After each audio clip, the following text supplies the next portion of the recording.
Aloha and everyone, welcome to another episode of the Daily AI Show. Today we are going to cover all of the greatest news from around the AI sphere and probably highlight a couple of key information that has come out over the last couple of days.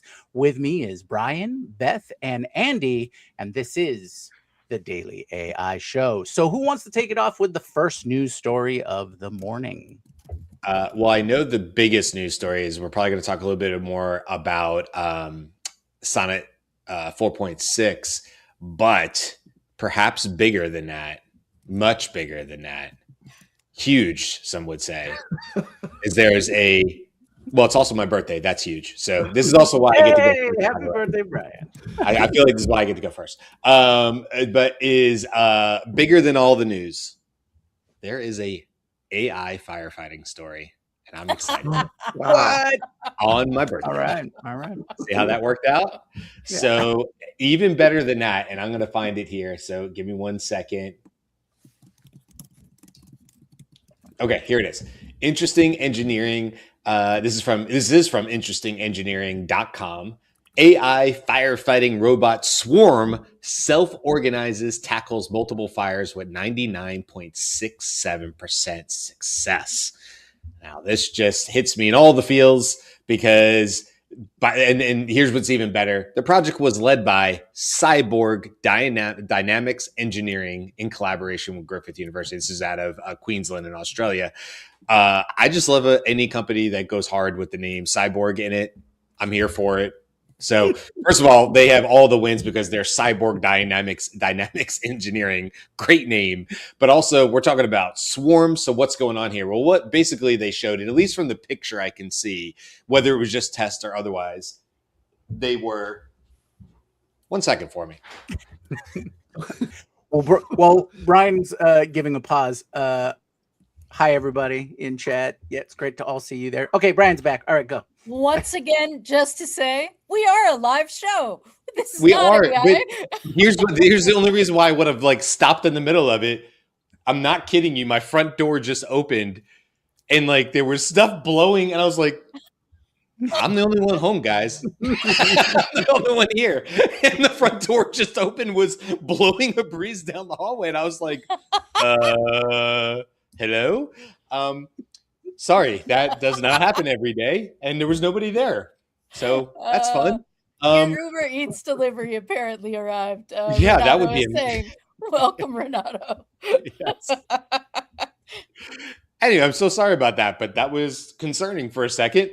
Back to cyborg firefighting and AI. It appears here that they tried some maybe brush. I don't know that there was necessarily structure, but the idea here is that there was a robot on the ground. That was the Swarm. Was the robot was coordinating without human intervention with a bunch of drones. Now, I love this idea because, as they said here, it keeps firefighters out of harm's way. And I have in my short firefighting career, and God knows lots of my buddies, men and women, went on to do 28, 30 plus year careers. I only did domestic firefighting for 5 years. And then by the time I was done going over to Iraq and back, it was about 8 years. All things considered, I mean, a part of my life, but nowhere near what most of my friends do because they stay in the fire service until retirement or, otherwise. And so, even in my short period of time at DeKalb County, I certainly was in dangerous situations, as you would imagine. And some of that is part of the job, but some of that can also be avoided with technology. Now, we've seen a lot that comes down from the military in terms of heads up displays. And even back when I was there, they were starting to pass out and give each station, which was a big deal, not just every battalion, but each station, thermal imaging and stuff like that could really help us in, not even low, but no visibility type fires. And I always say this to people just because I think it's good for people to know. I mean, there's the movies like Backdraft and any of the shows that are on TV. And of course, it's TV. It would be horrible TV if they went into a building on fire, and then for the next 7 minutes, it was just a black screen. You just had to listen on the TV. That does not make entertaining content at all. But the reality is, it's usually near to low to no visibility. Most of the fires that I went into a building on, I was holding on to dear life to somebody. Either I was leading or I was holding on to somebody's calf, crawling and can't see anything, and you can only hear the fire, and you're going by other senses, and you would wait for the warmth, basically. But even you can't see it, it doesn't make sense, right? But you can't see something, literally a couch burning in front of you if it's smoky enough. It just, the light doesn't reach you, right? So it's totally different than what we perceive on TV. It's very, very dangerous. It's very disorienting. That's why firefighters get hurt. That's why it's hard. And obviously, whenever there's not a direct threat to life, that's why you would go into a burning building, is because somebody thinks somebody is in there, right? That's the only reason to put people out, of that kind of danger. Okay.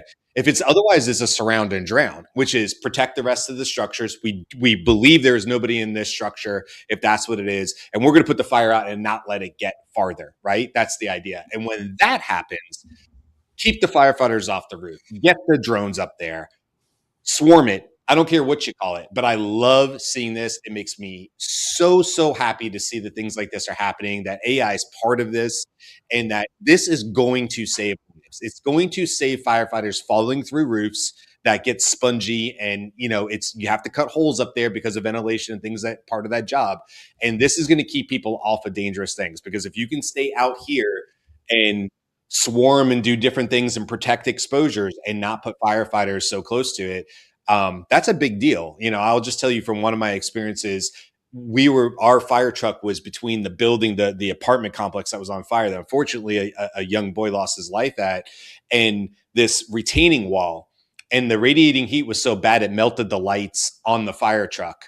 And there was 6 of us standing in that oven trying to fight back against the fire. So I only say that to say, not that like, oh, look at me or anything like that. It's because people are doing this around the world day in and day out with much less equipment than even I had in 2003. This is going to save lives. And don't forget, one of the major killers of firefighters is heart attacks, not during the fire, during the cleanup phase. It's immensely hard work. It's very, very hard. That's all I'll say about it. So anyway, I know that's a lot more than just the AI story of this, but this fills my heart with joy. This is going to save my brothers and sisters that are working at firefighters or police or anybody else that's around there. And that makes me really, really excited. So if you get a chance, go check out these folks. This is the name again of the company that was doing the project is Cyborg Dynamics. I don't know why I have a hard time with that word, Dynamics Engineering. And this is out of the Griffith University and funded by the Queensland Defense Science Alliance. So there you go. It's on interestingengineering.com. Wanted to start off with that one today because I love it. That's a great story. I love that. I don't know if I missed it, but did they say you said like 96% success 99. rate? 99% success rate, which is fantastic. Mm-hmm. Was there any other metrics like time or anything like that? Nope. All it says, this was a demo, so this is not like literal on fires, but they said it successfully put out, I think it was simulated, and it said 2 different fires, no human intervention, and then it was the 99.67%. So no, I don't see any other metrics, Jimmy, but yeah, I'll do a deep dive in the article later. But no, that is nothing. No other numbers jump off the page to me. Right. Yeah, no, but yeah, just to have that no human interaction and super high accuracy rate, that alone is kudos. Totally. Yeah. All right. Well, as we move on, what's who's got the next impactful story? Who can beat a firefighter and AI story? Only if Claude gets embodied AI added to it will it ultimately enter into the dangerous situations to assist you. But Claude Sonnet, I've been a fan of Claude Sonnet, not really jumping up to Opus that often because I've always found Sonnet works really well. Well, now Claude Sonnet 4.6, released just very shortly after Opus 4.6, really got a lot of press for its increases in capabilities. It has outscored Opus 4.6 on agentic financial analysis and office task benchmarks. So if you're using Claude, as you should be if you're doing any kind of financial analysis, because Claude Excel, right? Claude in Excel is better than anything out there for working in spreadsheets. But now on agentic financial analysis and also any kind of office workflow automation or task management, Sonnet 4.6 is the leader. That's the one you should be working with, not Opus. And it costs 1/5 what Opus costs to run. So we have a natural tendency to want to use the latest and greatest model. And Opus 4.6 is, you're invited to use that if you're using, the Claude desktop app. Try it out. It's really quite impressive. I've always, felt like it wasn't a great trade-off in terms of the limited credits in effect that you get when you're using Opus. There's a timeout process that happens when you're using Claude, and it runs out faster if you're using Opus than if you're using Sonnet. And I think you could reason, I haven't measured it, but you can reason that it runs out 5 times faster than you'll run out if you're using Sonnet. So Sonnet 4.6, really impressive.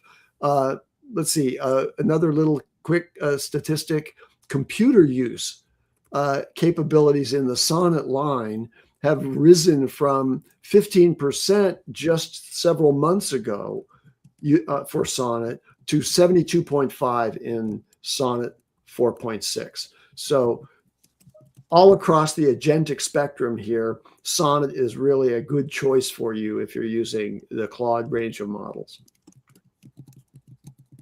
So I think that's interesting. I keep hearing that it's 1/5 the cost, which must mean that it's $1, right? Opus is $5 for input and $1, or am I wrong about that? Because so maybe it's not. Maybe it's Opus is $15 input and Sonnet is $3. Because I thought Sonnet was $3, and I'm like, 3 is not 1/5 of 5. Thank you very much. I may not be a math whiz, but come on, people. Just ask Claude. Just ask Claude to reckon that for you. No, I just looked it up, Beth. It's this is from Claude, their API docs. Claude Opus 4.6 is $5 per million token. Sonnet 4.6 is $3 per million tokens. Then it gives you a bunch about cache. If you look at output, Opus was $25 and Sonnet is $15. So not quite a 1-to-3 ratio there. Well, actually, no, that's right. It was 3. It wasn't 1-to-3. It was 3-to-5. So that I'd have to do the fast math, but 15 to 25 is probably that same rate. So 15 to 25 is also not 1/5. Right. No, neither. I was just reading that, literally from the rundown, so. Which I have heard and read and seen. Yeah. Everybody is quoting that. And I'm like, so what are the numbers? Because, it's cheaper. It's yay. I know. Okay, here's I'm going to read literally from the excerpt that I pulled out here, because there's another interesting statistic in here. On SWE-bench verified, this is coding. So Sonnet 4.6 scored, let's call it 80, okay, 79.6, rounded up to 80. Opus 4.6 got 81. Okay, there's not a big difference in the coding capabilities between these two models. And it said, quote, while costing just 1/5 as much to run.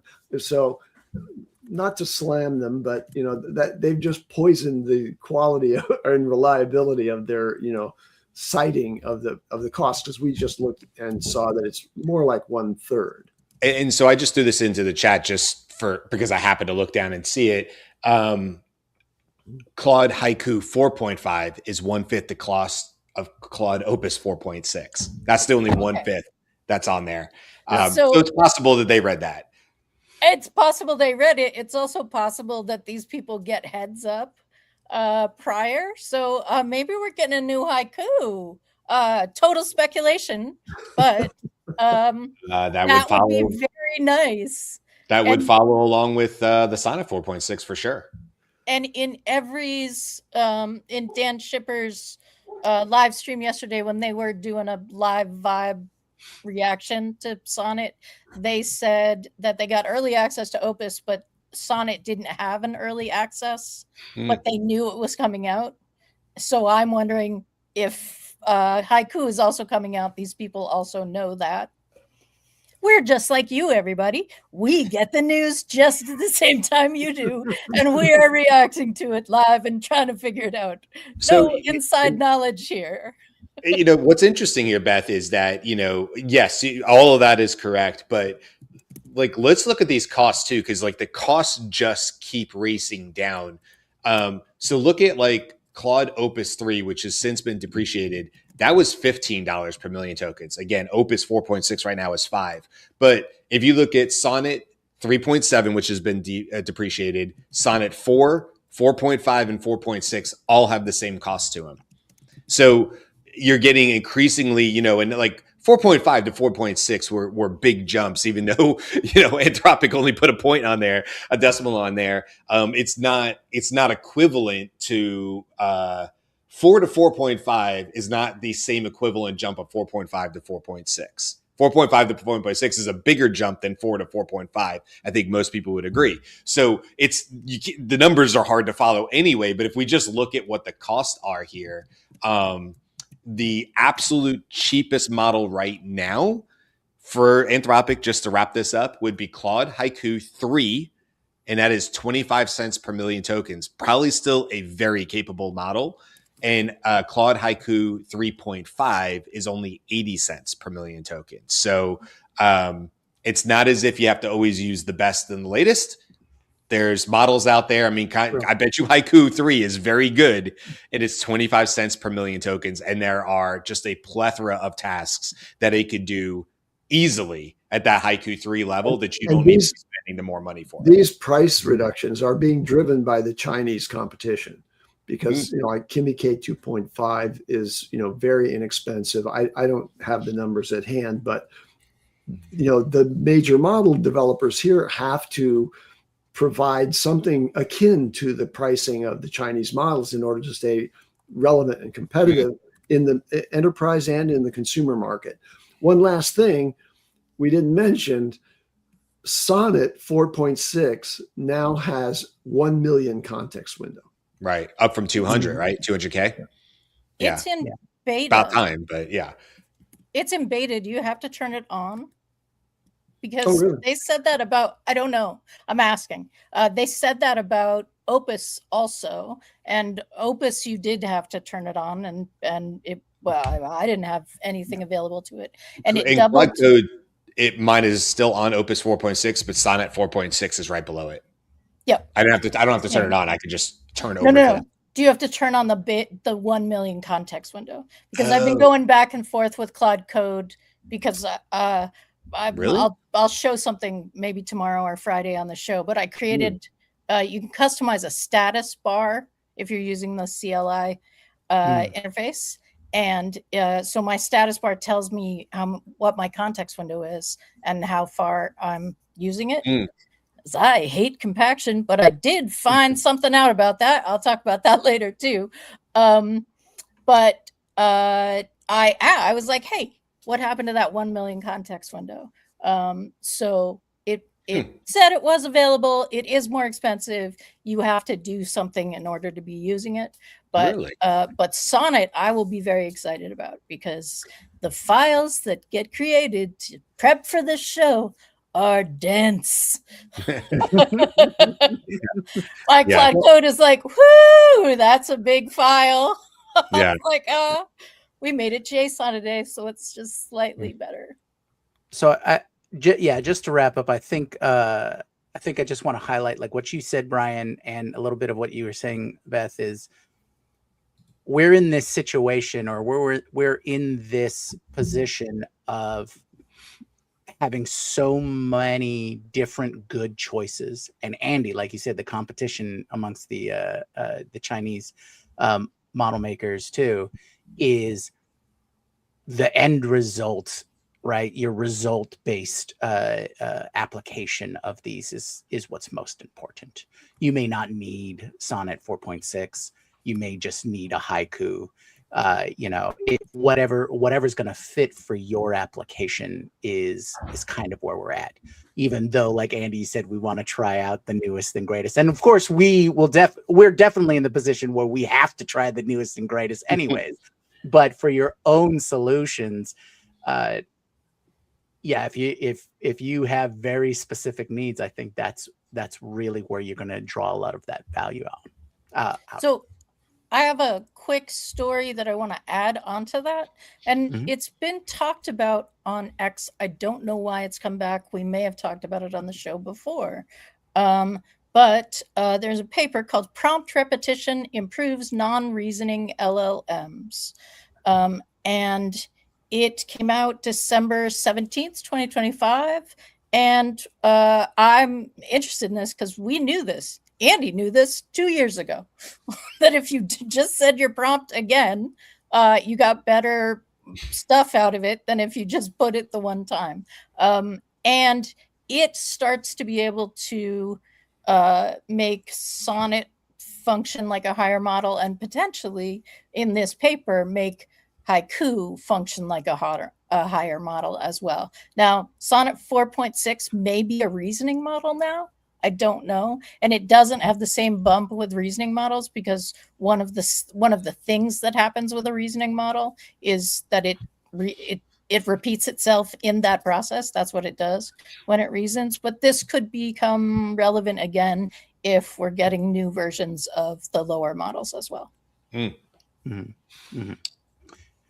do have a quick story that kind of weaves off of what we've been talking about. And Alibaba has come out with their new Qwen 3.5, which they claim it's their model made for agentic AI. It's an entire model family for Qwen, and they are saying that it is 60% cheaper than comparative models. So this is open source. It's a very large model. So only, I don't know how many people are going to run local versions of it, but they could probably run a quantized, smaller version of it. And that'll be interesting to see if someone's already put something out on Hugging Face to try out.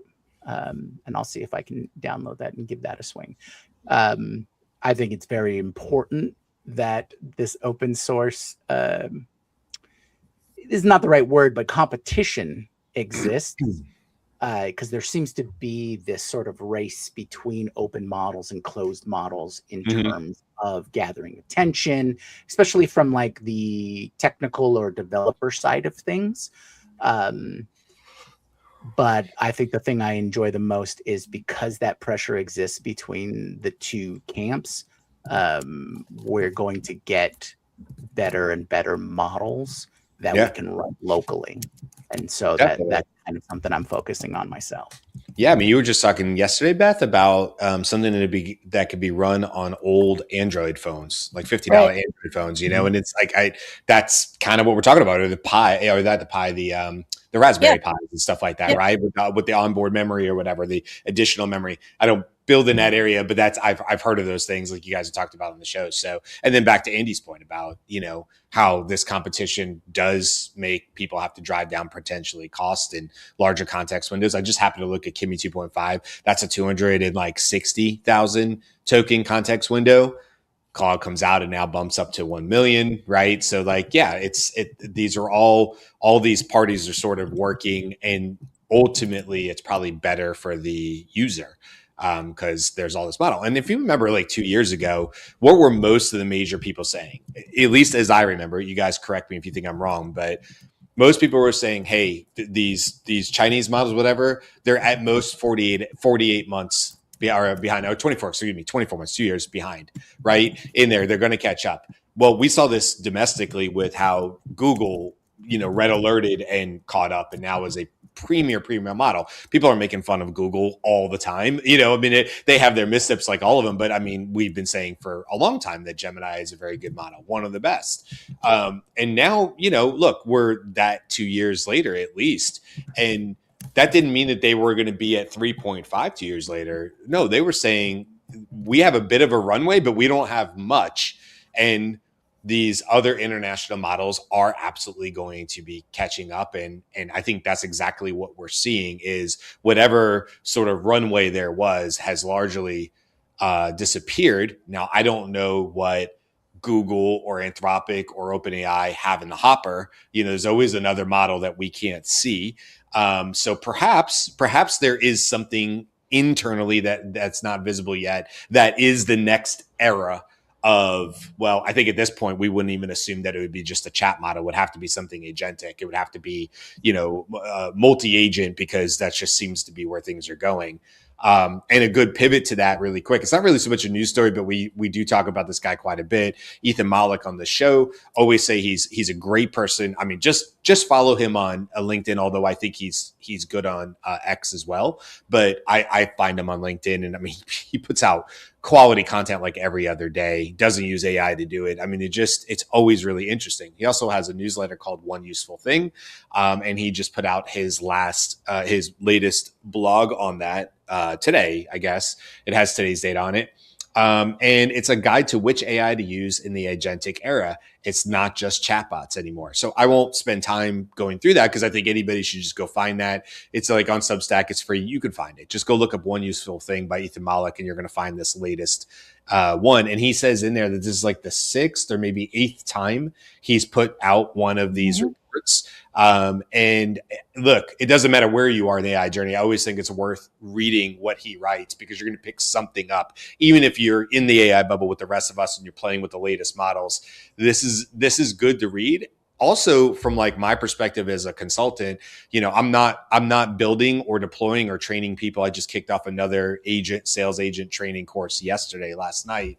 And I'm not talking to our folks in the audience here who are listening to us every day.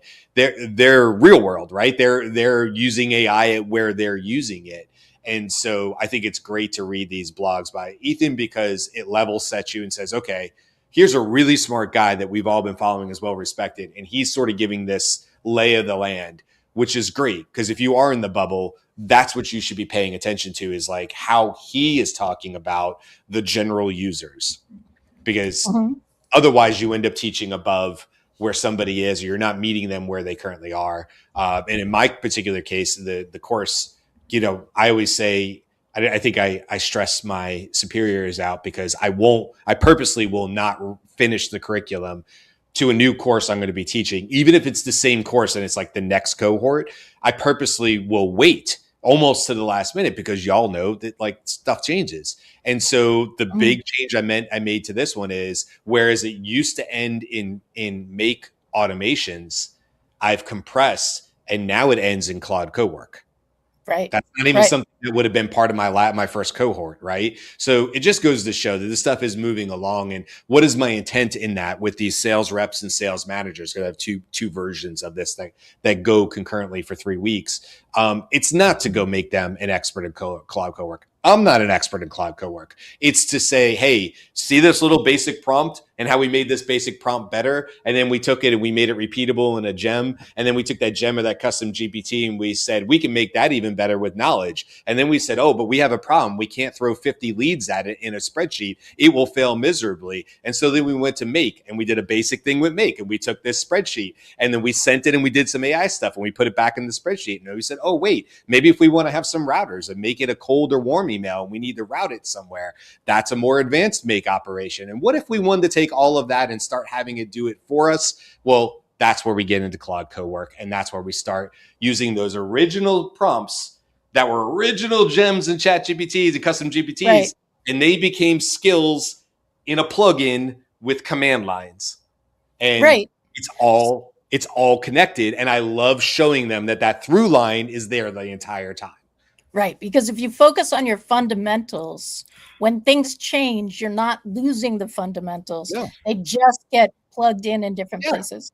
There is one thing I want to highlight about that Ethan talked about in this, because he introduced a 3-layer framework that I think is relevant for us moving forward. And the framework is models, which are the underlying brains, right? Mm-hmm. So we're talking about all of the model names that we have just said: Gemini 3 Pro, Opus Cloud Opus 4.6, and Sonnet 4.6, GPT 5.2, 5.3, those things. The next level up is apps, and these are the products that you use. So ChatGPT interfaces with a model, Claude.ai interfaces with a model, Gemini, here we go.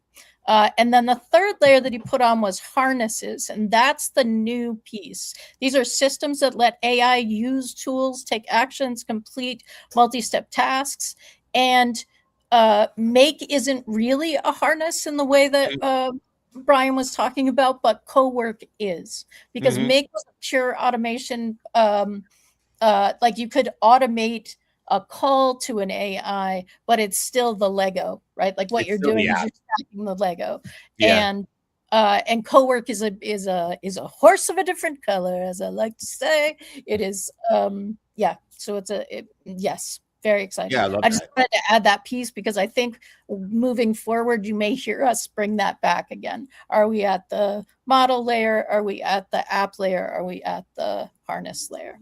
Yeah, because it's no longer acceptable to just say, I used 5.2. There's usually more to that. And we may just be talking about using the chatbot, within ChatGPT, or we might say, oh no, I used it through the API, and there's that. But you're absolutely right, Beth. We're at a point now where you can't, you really do need to distinguish where it is you're talking. And I mean, like you said in his blog, he even puts like OpenClaw. He's like, it's kind of in its own thing, but it's worth talking about. What is it that it's doing for you, And so anyway, yeah, it's a great article. One useful thing, go check it out. It's free on the internet. And as I always say, I love that Ethan Malik has a paid tier and you get literally nothing else for the paid tier. I every time I bring that up, but I just love the fact that like there is no extra. It's just, do you also want to pay me some money because you like what I do? Yeah, I love that about Ethan Malik. I just think it's like, I don't know. I feel like I don't know him, but I feel like that fits his personality. So, all right. Well, as we move on to, or before we move on to our next segment, is there any other news that you all really wanted to cover? Is the next segment segment AI and science? Yeah, but I can't say that without doing it the right way. Well, it changes my answer, Jyunmi. What am I getting in the way of? All right, go. Go, Andy. I have one small one, but Andy I know hasn't been able to share. Andy, you got a story you want to cover? Well, yeah, there are a number of things that I think we ought to pay attention to, but I think AI and science is important. So let's not delay that much longer. But I will just interject with this one little thing, which is a curiosity based on something that we've all been talking about for years now. And that is the whole idea of creating a digital twin of yourself based on lots of information that you have collected over time.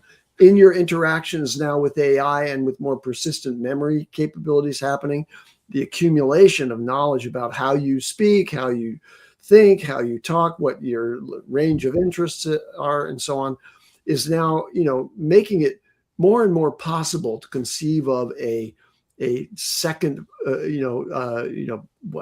personal assistant that is mostly digital, but is, possessed of a lot of the same knowledge and reasoning traces that you exhibit when you're involved. So Meta just got issued a patent on the AI that posts after you die. Now you can think about this as the accumulation of all of the history of your Instagram and or Facebook account. And now the account can just keep on going, interacting with your network and behaving as if you're still there. And they posit two different uses for this. One is, if you're going to be on, a Nepali expedition and you're not going to be able to attend to your Facebook account, well, you can turn this on. It hasn't been delivered yet. This is just an issued patent because it just shows where they're thinking, right? And you can turn it on and it will continue to, do, interactions for you based on its knowledge of how you would interact. So it uses user-specific data in the patent application, and the system could reconstruct the digital persona, and that it can continue to act on the platform as if the person were still active, but the model may also be able to simulate when the user is absent or deceased. Okay, so that's the digital legacy side of this one. Is now, I've had a few longtime friends pass away, and the family then takes over the Facebook account. There's a process for doing that. But then you kind of lose connection with that person as they stop posting and so on. Well, this would make it possible to not interrogate, but to interact with, to question, to converse with somebody who's passed on, but whose knowledge base is represented still in the data set that Meta has accumulated. I'm going to throw my quick comments on this just so we don't delay it in science. I've been a proponent for AI as an option for people, not put upon, but as an option for people who want to, for after people pass away. I've said years ago that I would not necessarily be against there being some version of my mom passed away in 2008 that I could interact with. I have said that I think I would find comfort in that, even at 48, right? Many, many years later after she passed away. That's not everybody, and I get that. The big one here is Meta. And if it is, Andy, like, it's the intent that it continues the act on your behalf. I don't like that at all. I don't know that I would necessarily, you're right. I know a few people in the last couple of years who passed away who had active Facebook accounts. And I think I would be okay with it doing almost like a version of memories that come up. If the family, by the way, wants that to continue on, hands off. And they're like, look, we don't really want to run the account, but we're also okay with it occasionally bringing back memories or different old posts or whatever. As long as it's not playing the role of somebody still living or creating net new content, I would have a problem there. Again, it's like kind of whatever people permission before death. But that worries me a little bit because I don't want to be turned into an avatar, of myself. But I have been very active on Facebook for many years. And so if my wife's wishes were that account kept going in my name, but it was very obvious that I was deceased and I was just bringing memories up into other people's feeds, and they could block me if they wanted to, right? Post death, they could block me and not want to see that. I don't have a problem with that, but it is I find this to be a very sticky thing, and Meta being on it bothers me. Productization of that patent is going to be really dicey. Yeah. YouTube is rejecting my comments as the Daily AI Show. I said Meta filed the patent, and YouTube said YouTube rejected your comment. This usually means that they think it's spam. Wow. What is spam about Meta filed the patent? I do find YouTube's it's a bit wonky sometimes with their rejection of it. Okay, can I do my real quick one? But it's literally go for it. It's really quick. Notebook LM, because this is something people want, so I want to let them know that it exists now. Because you wouldn't let it slide. This is Notebook LM's X post on this, right? From their account. Because you wouldn't let it slide, pun intended. These are rolling out today for our most requested feature, prompt-based revisions. Tweak, tailor, and tune your slides just by prompting the revisions you want. PowerPoint support. You can now export your slide decks. Google Slides coming next. So that's it. That's the whole post. You can go check that out. Love me some Notebook LM. And yes, one of the biggest issues is if Nano Banana created that slide and you go, oh, that's 90% of the way there, but then it becomes unusable unless you bring it into Canva or some other editing tool. So obviously, yes, being able to make tweaks. I've always said, you kind of want layers is what you really want Nano Banana to create, is the background, the next. So you could go in there and tweak each layer. So it looks like they're moving closer and closer to that. So good news for anybody using Notebook LM to create some quick slides. You've got more control now to fix those slides, at least for PowerPoint. And it says Google Slides coming next, which is funny because it's Notebook LM, which is owned by Google. So you would have thought that would have been the other direction, but hey, whatever. Right? How is the competitor's product and first. Microsoft, Yeah, right? yeah. I mean, it's definitely not easier, but okay. They're taking the Claude route. They're like, hey, we're gonna fix Excel. Like Microsoft's like, thanks, I guess. I don't. What is happening? Well, on that high note, we will now move on to AI and science. I miss it. All right.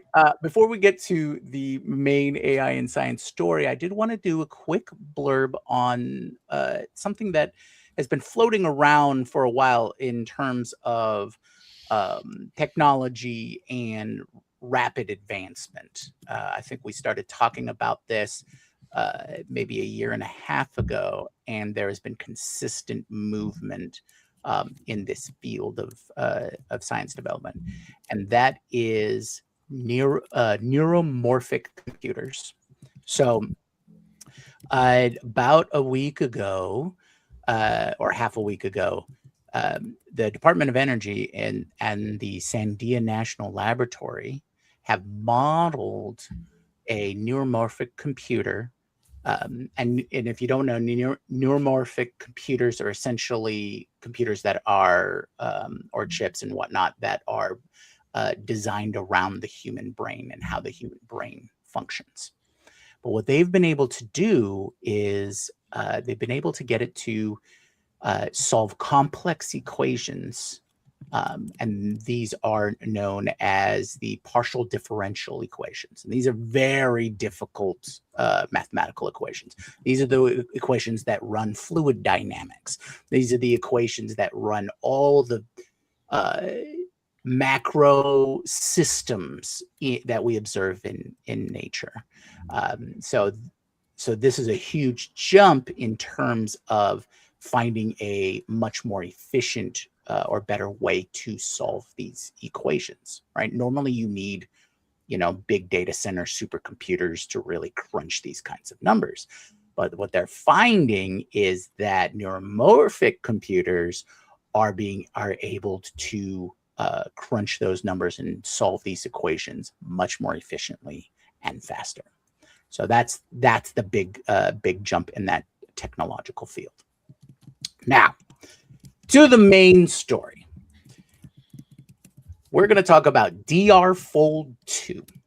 And this was a paper that was published very recently. I think it was just a day or two ago.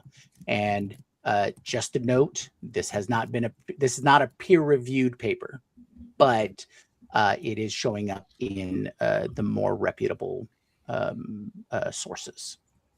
Like this one comes from PLS Biology. So a team led by Yang Zhang and colleagues published DR-Fold 2, a deep learning system for predicting RNA 3D structures directly from sequence, a long-standing problem in computational biology. RNA structures shape how RNAs function and how they can be targeted by therapeutics, but experimental structure determination is slow and costly.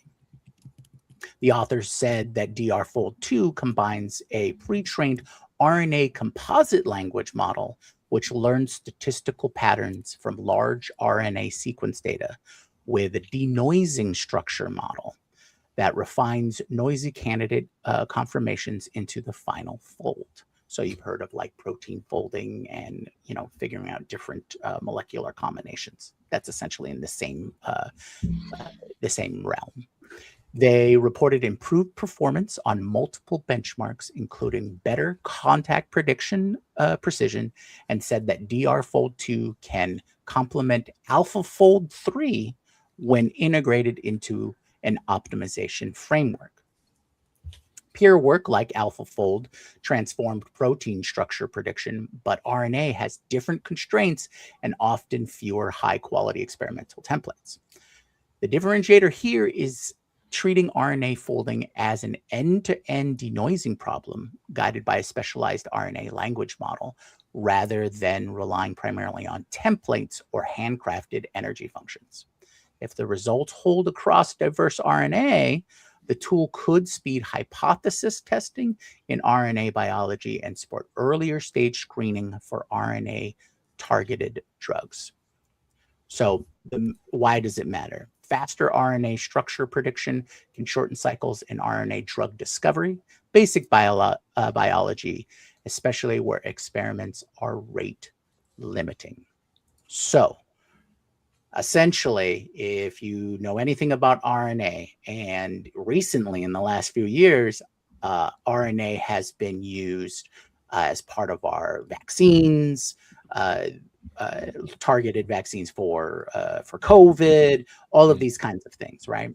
And so this is another application of being able to speed up the testing process to get you more viable or highly probable solutions, drug discoveries, and things like that.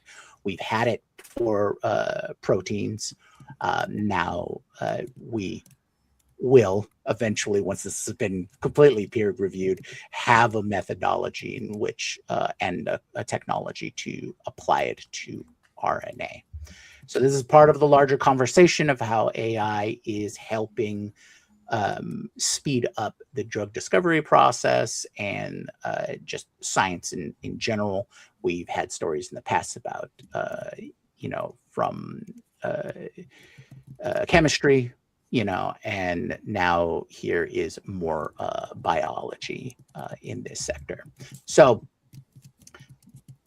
highlighting multiple movements, the fact that this is a really early on study or paper, which means it'll take some time to implement and get going. But the fact that they've built it to integrate with using AlphaFold 3 as part of the process does make it sound like it would have a decreased amount of time before implementation, because that's already a very established technology and AI related information for researchers. So that is the AI in science story of the week. Thank you for joining my TED Talk. I will be here. But the classic mug too. It's got the Jyunmi mug. What kind? What is? All right, show us the mug, Jimmy, really quick, so everybody can see it really quick. Yeah, it's. I feel like you see the classic the Jyunmi mug. It's usually the metal. It reminds me of it's not, but the ones that Brazilians drink out of, the traditional metal mug. It's for a certain type of either tea or something like that. I can't remember what it's for. I'm gonna talk outside of my range here, but it reminds me of that. So. So Nice, I nice. did something yesterday that I discovered something yesterday with Claude Code that I put in the chat, but I don't think I said it out loud to you all. Stop me if I have. But when you work with Claude Code in the desktop or through, I think it's just desktop, but maybe through another format, you have a record of it, right? It exists as just another chat. But when you work with it in the command line interface, in the CLI, you don't. And the compaction happens, and I hate that. But those session logs are saved. And I did not know that. And I made a viewer yesterday after Claude told me that it could totally access the thing that I was very upset that I had lost access to. I was like, you mean just let me see? You have that because it gave me a code.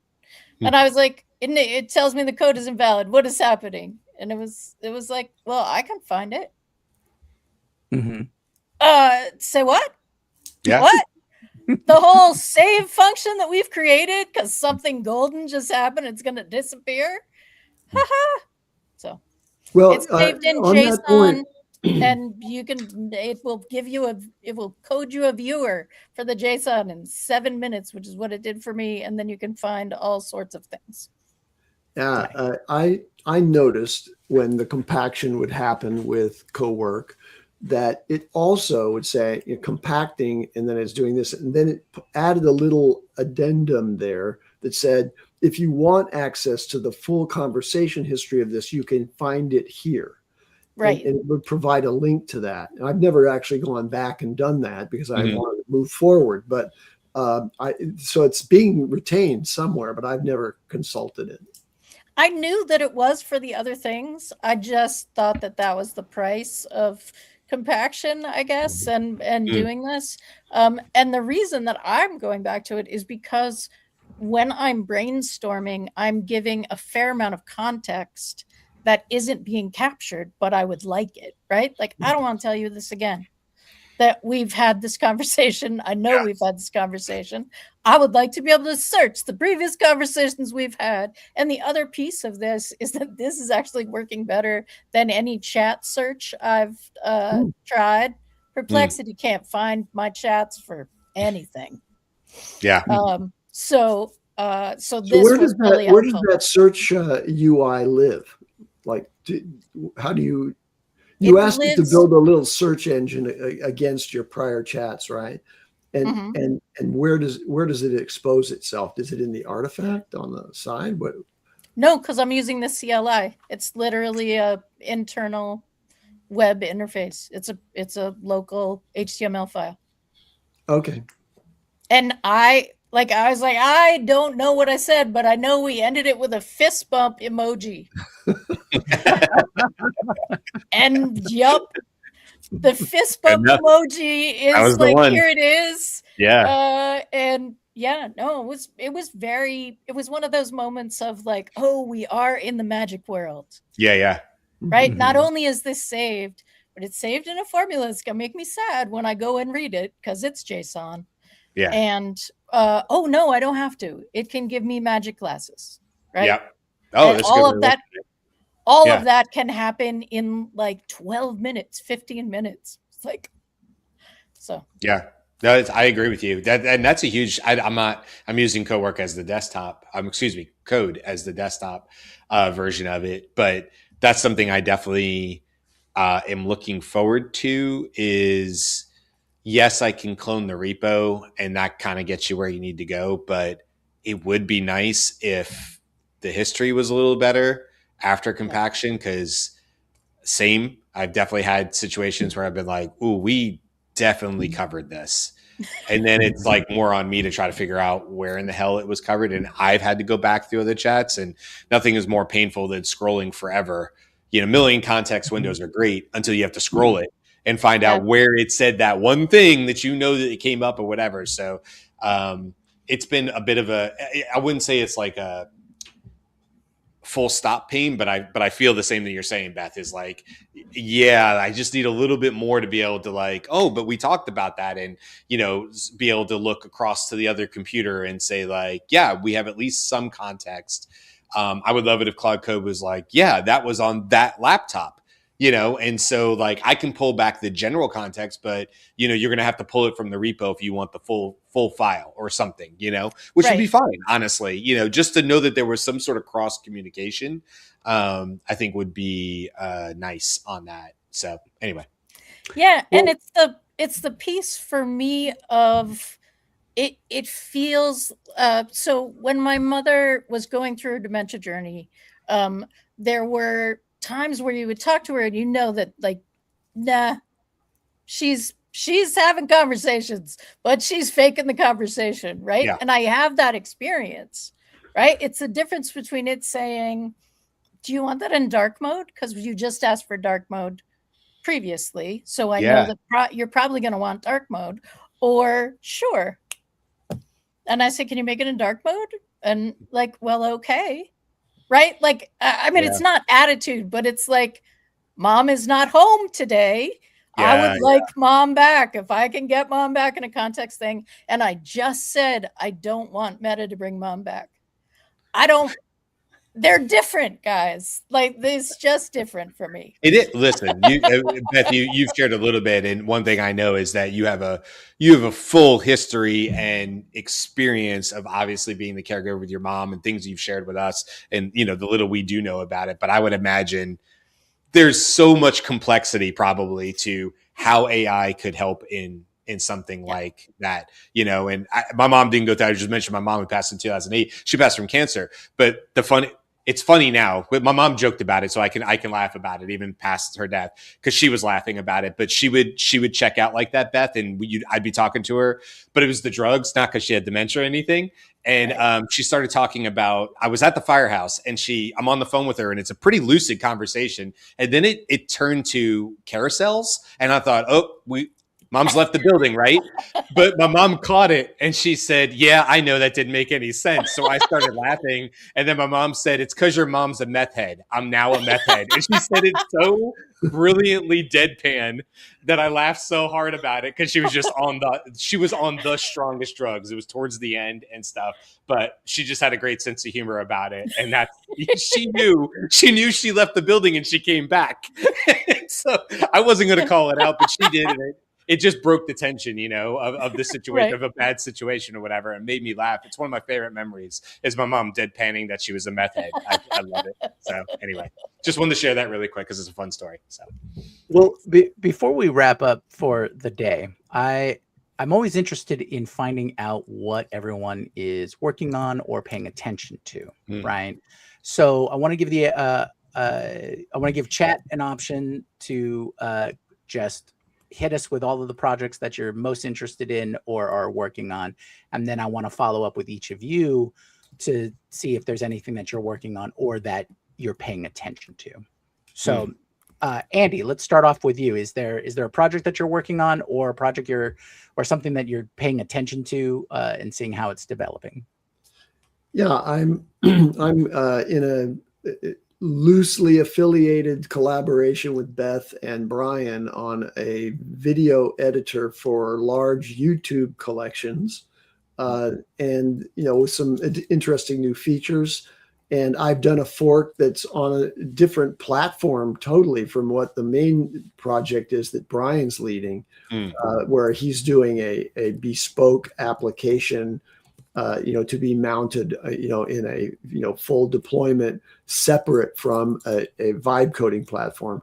I'm just working in Lovable to sort of, in the sort of spare time that I find, to move forward with little additional features that I think might be useful, and also doing analysis of what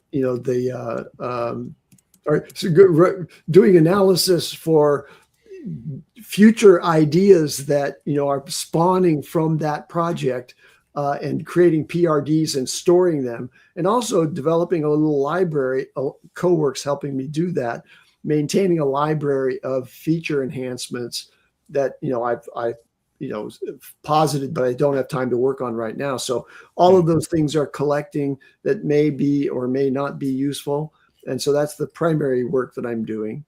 At the same time, I've developed a more expansive PRD for a Life Chronicle application, and so that's something that I will, once we finish Project Bruno, and that's out there. I'm going to turn my attentions to that. Nice. Gotcha. We've got one from Greg here saying, working on 9 writing personas, improving and evolving. I am continuing to drive TAM studies for the clients. 9 different writing personas. I could see how you could have that many, or even more. You kind of want a persona for each applications. So that does sound interesting, Greg. And then, of course, Jen, I've been consulting with AI for astrological reasons. I'm totally with you. Information and data comes from all forms of sources. Jen, I'm sure there'll be something in there that's really fun. For myself, I'm contemplating either spending time to find one or just build one. But I kind of want to have a local, personalized tax advisor, because that's coming up in a few weeks. So, yes, it is. Yeah. Right. I don't want my. I've done that. I've built one of those. Yeah. So I need to get with you, Andy. Consult with me on. Consult with me on that one. Definitely, I do for sure. Right. I do. Yeah. So we're all going to have a meeting with Andy around March 7th. Yeah, dude. Wait till the last few weeks before April 15th. Well, that could be the experiment, right? The experiment is how good can the advice be, and with as little time before the deadline. Which Yeah. on a side So note, remember there's a that, difference between tax preparation and tax planning, I mean, right? right. So tax planning has to precede the end of the Yes. year, and so what I've built is really more useful for your longer range tax planning as opposed to tax preparation. Okay. Do you what model are you using, or what model have you built it around? I used Claude to build an Excel workbook that has a full simulation of my particular financial situation. Gotcha.